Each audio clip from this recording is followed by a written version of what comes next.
Selamat malam. Selamat malam juga. Salam sehat Om Hani. Seroja, sehat.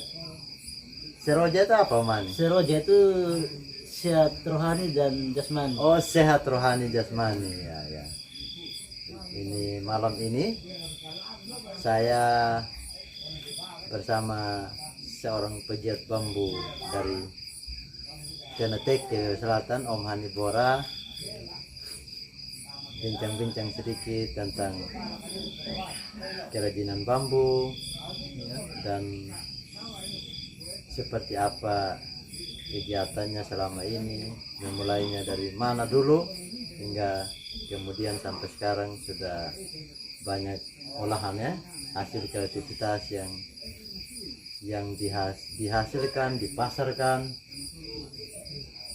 Oke, selamat malam Om Hani. Malam juga. Ya. Jadi Ini ya salam sehat kita ucapkan kepada penonton kita Om Hani. Iya. Salam sehat. salam. Ya, salam Sehat. yang tidak boleh dilupakan ketika memulai sebuah pembicaraan. Salam sehat. Kita harus sehat rohani dan jasmani. Oh Tidak iya. hanya rohani juga jasmani. Oh iya. Sebaliknya juga. Saya sambil merokok man. Ya. Jadi bicara soal kerajinan bambu, memang saya selalu mengatakan bahwa kalau kita diperhadapkan dengan bambu, Iya. idealnya saya itu selalu saya katakan bahwa serumpun bambu. Jadi tidak hanya sebatang tapi serumpun. Jadi serumpun bambu itu dia memiliki sejuta pesona, memiliki sejuta manfaat, Serumpun bambu memiliki sejuta memiliki manfaat. sejuta manfaat. Serumpun bambu memiliki sejuta pesona. Pesona. Akhirnya itu kita bisa katakan bahasa bambu ya, bahasa bambu. Ya kira-kira begitu kita awali pembicaraan kita tentang bambu. Dan juga Ah. tidak hanya soal bambu, juga airnya. Oh airnya, Jadi airnya. saya selalu katakan begini, secangkir air bambu Ya, bisa akan membawa sejuta angan-anganku, mana? Sejuta imajinasi. membawa angan-anganku ke seluruh dunia. Oh begitu. Itu bahasa bambu. Dan tidak semua orang memiliki Imajinasi yang universal. Oh itu bahasa bambu tuh. imajinasi yang universal. Begitu Oh ya. begitu man ya. Oh, oke. Artinya saya harus katakan kepada kita semua bahwa salah satu pegiat bambu yang berani berani memulai usaha ini adalah saudara kita ini Hani Bora.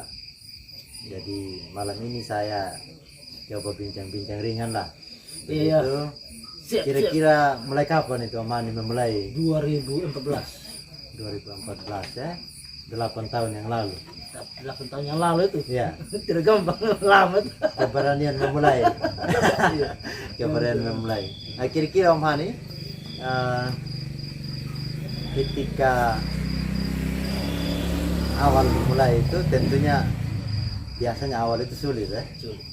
Nah, kira-kira apa motivasi atau semangat yang kemudian menggelora katakanlah seperti itu yang menyemangati Om Hani untuk wah sudah saatnya saya, momennya sudah pas untuk saya berani memulai. Kira-kira itu apa yang ada dalam hatinya Om Hani?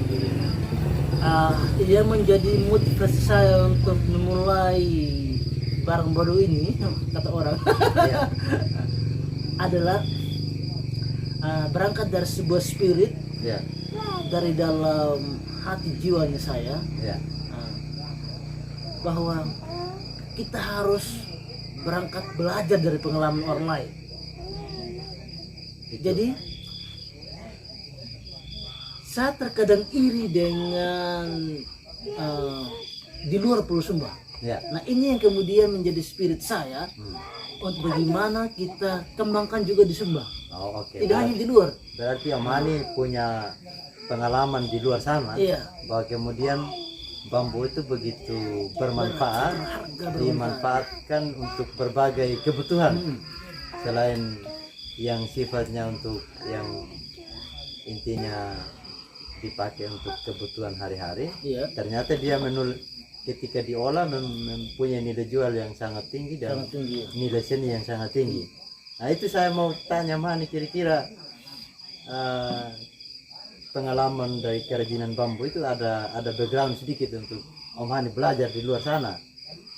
Apa pernah belajar atau mengamati saja atau kursus atau bagaimana begitu? Jadi saya saat itu ini saya kan sambil menyelam minum air dulu. Iya, iya, Saya merantau di Makassar, Sulawesi. iya, Merantau dalam hal ini sambil menyelam minum air, iya, dalam artian sambil kuliah. iya. Habis kuliah Hmm. pulang ke kos, Iya. juga saya bergabung di beberapa kelompok pengrajin Industri kerajinan. iya, Ya. di Sulawesi. Rumahan atau dia sudah Dia sudah menjadi sebuah produk lokal yang diorganize dengan bagus begitu ya? dia Oh, sudah iya. organisir gitu Ya, bagus. ya. Sehingga saya dengan begitu Antusias. antusiasnya saya, caranya saya untuk Ya. mencuri ilmu yang ada di situ begitu Iya, iya. ya. Dan Jadi saya bergabung, saya tidak butuh dibayar. Iya, iya. Iya, saya tidak butuh dibayar. Saya mau cari dia punya skill. Iya. Keterampilan. Jadi tujuan utama kuliah berjalan, ya Iya. toh, menuntut ilmu, Iya. tetapi kemudian juga ilmu-ilmu lain yang sekiranya penting untuk masa depan, Iya, lalu sesuai tambahan, dengan ya. passion juga Om Hani, Nah, kemudian dapatnya di Dapat, Makassar begitu. iya. Berarti terima kasih Makassar. ya, cuy, Makassar Begitu, itu luar biasa. Oh, luar biasa ya. Oh, begitu. Jadi kira-kira begitu pemirsa, bahwa Om Hani ini punya pengalaman untuk kerajinan bambu ini ketika selain bakat alamnya kemudian belajar di Makassar sana, sehingga ada sekian motif yang bisa dikuasai dengan baik begitu ya Om Hani ya. Oke, kemudian ketika 2014 memulai, tentunya ada urut-urutannya untuk memulai itu. Iya. Kesiapan materialnya, bambunya seperti apa, kemudian ketika bambunya sudah ada, prosesnya seperti apa, mungkin pengawetannya seperti apa, lalu siapa yang membantu, kira-kira bagaimana teman? Kalau sejauh ini memang dalam tahapan-tahapan untuk sampai pada kita memproduksi sebuah kerajinan, memang Ya, kita harus berangkat daripada pengadaan material, ya, aspek bambu. nah, Kemudian ada hal penting yang kita harus perhatikan sebelum kita merakit sebuah produk. Memang kita harus memilih bambu yang ideal, yang cocok. Ya. Berarti Kualitas bambu kita harus perhatikan. Jadi kita harus mensortir, ya, memilih jenis bambu yang memang layak. Jadi sembarang kita material juga harus Kualitas, diproses. Menyortir material itu menjadi bagian awal malah yang sangat penting yang untuk paling penting ya, tahap selanjutnya. untuk begitu. menghasilkan sebuah produk yang berkualitas. Nah, itu Ya. dari tahap Kalau awal soal kita- itu tantangan terbesarnya apa? Dengan ketersediaan bambu kita di situasi lokal kita, kira-kira mendukung tidak? kalau kita di Sumba secara umum, menurut data survei Iya. seperti dari Perinda, Hmm. dari dinas perindustrian, juga dari Kementerian Perinda, Ya. bahwa untuk ente itu potensi bambu yang bagus itu ada terletak di beberapa daerah, tidak semua. Nah, Salah satunya di Bajawa. ya. Itu potensi bambunya bagus sekali. Dia bisa bersaing dengan Pulau Jawa. Oke. Dia menghasilkan bambu yang besar, Iya, yang iya. subur. Untuk populasinya yang tersebar di subur ente itu Bajawa, Manggarai, sama Sumba. Sumba Barat Daya. Sumba secara umum. Oh, Sumba secara Dan umum. juga di daerah mana tuh? Di tetangganya Sumba ini. Apa ini? Sabuk. Oh, Sabura juga. Iya. Ya. Sedangkan yang minim itu Kupang. Kupang. Daerah panas itu minim. Oh, daerah panas dia tumbuhnya kurang maksimal lah. Oh, begitu ya. Bukan soal tumbuhnya yang kurang. Mungkin saat itu uh, mungkin juga ya, apakah tidak ada yang budidayakan. Nah, bahwa sejauh ini data yang saya peroleh itu seperti Sumba. itu. Sumba itu termasuk daerah yang berpeti. Artinya ketersediaan bahan lokal bambu untuk kita kena teke wesel ini masih bisa lah begitu, yang sesuai kebutuhan untuk material kerajinan bambu masih bisa lah begitu. Untuk Sulawesi Selatan, Kecamatan Selatan itu stok bambunya masih bisa di Bendungan. Ya. Masih bisa kita pakai untuk beberapa tahun akan datang. Oh iya, begitu ya.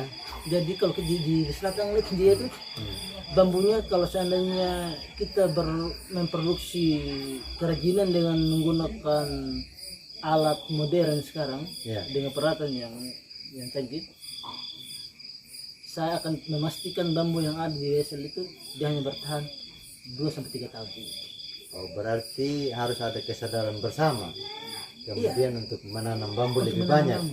Benar. Kira-kira begitu maksudnya. Karena ternyata kalau kita mengharapkan bambu yang ada, sekali kita memproduksi kerajinan, gede dan sebagainya, mesin gede ya, satu hari kita mau targetkan memproduksi gede misalnya 1.000-2.000 ya, lembar. Nah, kita kan mengkalkulasi kira-kira satu gede dia butuh berapa batang bambu. Nah, kalau misalnya satu batang atau 2 batang menghasilkan satu gede, maka kita harus siapkan sekian ribu batang bambu untuk menghasilkan sekian lembar hasil gede. Jadi kalau satu minggu ini kita menghasilkan ini sekian kita butuh 1.000 misalnya 1.000 batang. Nah kali satu bulan berapa ribu batang? Ya kali 1 tahun itu kewalahan. Oh begitu. Jadi poin yang saya tangkap bahwa ketersediaan bambu saat ini hanya bisa ketika dimaksimalkan betul. Iya. Justru dia akan berkurang dalam waktu dekat ya. Iya. Maka hargailah bambu karena dia mempunyai potensi nilai jual yang lebih baik ke depan. Iya. Jadi jangan malas untuk tanam bambu. Pesannya kira-kira begitu, Mas. Makanya setiap kali saya turun ke dusun, ke RT, membantu. Saya selalu mensosialisasikan itu. Tidak hanya mulut saya ini, di belakang itu ada sekian jenis bambu. Iya, bambu. Saya ada ini bosteknya, ada sekian puluh rumpun bambu situ. Ya saya ada ini. Ya oke, Om Hani. Pas musim hujan begini. Oke, saya kemudian ingin tahu sedikit kira-kira fokus kerajinan bambu yang Om Hani sudah hasilkan selama kurang lebih 8 tahun ini apa-apa saja lah. Kalau sejauh ini memang berbagai aneka produk kerajinan yang saya hasilkan. Ya. Termasuk salah satunya kita bisa membuat produk kerajinan perlengkapan rumah tangga. Ya. Dari bahan bambu. Salah satunya ini tudung saji. Dari bahan bambu. Dulang. Kemudian gelas. Ya. Gelas dari bambu. Dulang. Oh ya. Gelas, dulang. Termasuk itu tuh. Saya lihat ada membuat ukiran Soekarno dan lain-lain itu. Ukiran foto. Ukiran foto namanya. Oh iya. Dari lalu kayak kursi ya. Bahkan juga lemari. Ya. Sabse yang sebelum sebutan. Ya. Apa itu? Sabse yang sebelum sebutan. Rahasia. Dari mudah-mudahan gitu. Oh, rahasia. Tapi sekalipun dipublikasikan tidak apa-apa. Hanya sabse yang saya belum bisa buat, mungkin di dunia ini juga belum ada yang bisa buat ini. Ya itu jangan dibuka dulu, biar menjadi sesuatu yang Kalau di dunia ini juga saya sudah cek di media manapun belum ada yang bisa buat juga. Jadi, bahkan yang sekelas internasional, sekelas orang-orang senior bambu juga belum dapat. Oh, Tapi saya begitu. tidak bocor kan juga. Oh iya. Nah, Kalau saya Oke. bocor kayak ini kayak ya kurang bagus. iya, dan itu memang harus disimpan. Harus disimpan. Kira-kira mana tantangan ketika menyelesaikan setiap produk kerajinan itu soal waktu, soal tenaga bantu. Apakah punya kendala yang cukup berarti atau Om Hani masih bisa menyelesaikan sendiri? Dan kira-kira maksimalnya sebuah produk itu bekerja sendiri atau dalam tim kerja? Oh, kalau selama ini kan saya berjalan menggunakan tim kerja. Iya, ya. Jadi ada beberapa tenaga yang tentunya saya pekerjakan, Iya. tetap digajikan. Ya, ya, sesuai.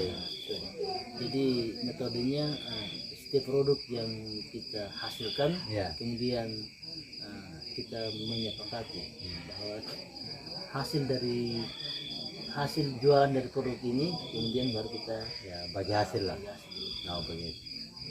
Jadi selama 8 tahun dia ada berjalan terus saja ya. Nah, lalu kemudian ya kita harus syukuri, puji Tuhan bahwa kemudian pemerintah mensupport itu, Ya, Pemda Sumba Baladaya mensupport itu, lalu hadirlah sentra bambu Dena Teke, Riau Selatan yang berlokasi di sekitar Dena sentra. Teke, Kecamatan Riau Selatan. Ya, kita perlu berterima kasih kepada Pemda kita soal ini. Luar biasa. Ada perhatian yang luar biasa terhadap bagaimana usaha-usaha peningkatan ekonomi kreatif, kira-kira begitu Aman ya. Nah, saya ingin ini bertanya sedikit kira-kira soal sentra bambu ini kapan kira-kira aktivitasnya bisa dimulai? Nah, memang sejauh ini kami kelompok sini membutuhkan Ya, ya namanya feedback dari kementerian untuk segera gedung ini diadakan aktivitas. ya, Nah, namun sesuai dengan laporan bahwa dari daerah Perindah, Disperinda toh? ya, dinas perindustrian bahwa sejauh ini kita masih bersabar dulu menunggu hasil pelaporan Oh begitu. terkait dengan hadirnya gedung ini. Nah, mereka masih adakan pelaporan. Tapi setelah sudah pelaporan semua laporan pertanggungjawaban terkait dengan visi gedungnya baru kita sampai pada tahap eksekusi. Ada aktivitas. Artinya semua sarana prasarana pendukung untuk Sudah. kegiatan itu bisa dimulai sudah standby lah. Standby. Tinggal proses administrasi yang mungkin belum sampai tahap fix, mungkin kira-kira begitu ya. Sehingga kemarin itu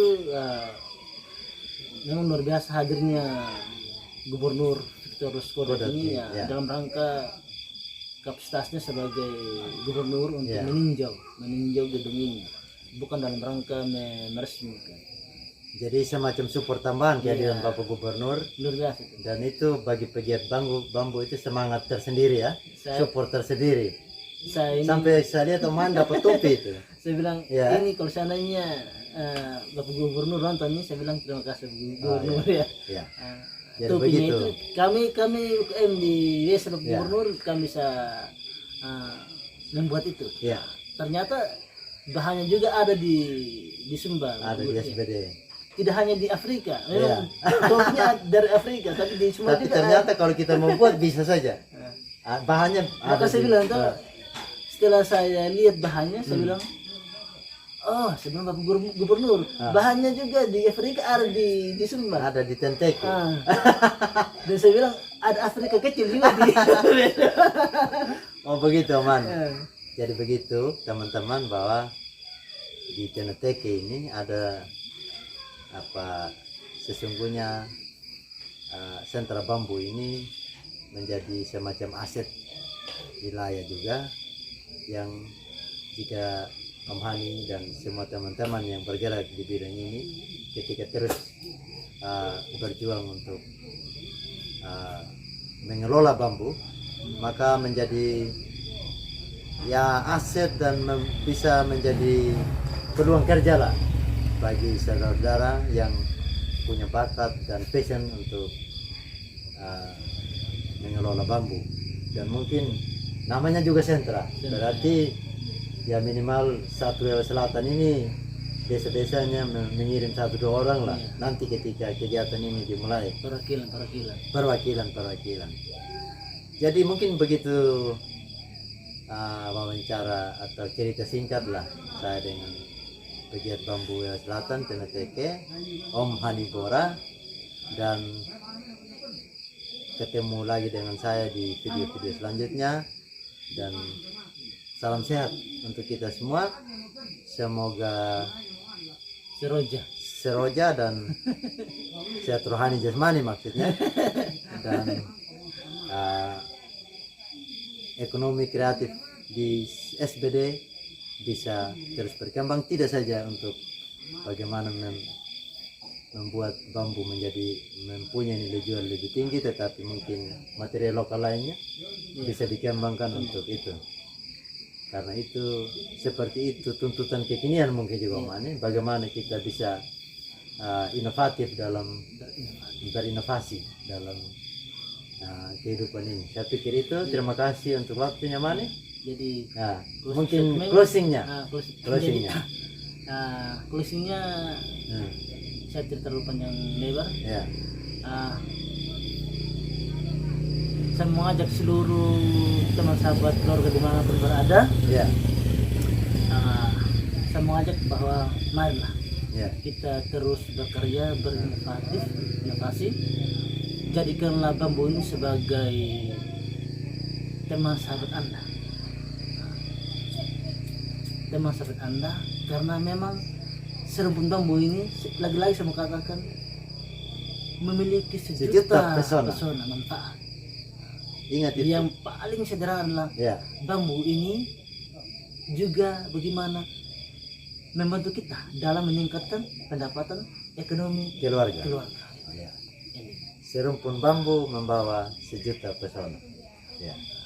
Mungkin itu. Jadi mudah-mudahan kita berdiskusi bisa bermanfaat buat teman-teman ya. Saya pikir ada manfaatnya lah, karena saya berbicara langsung dengan senior bambu ini, jadi tidak main-main juga ini. Jangan bilang kalau ini benar-benar banyak tonton.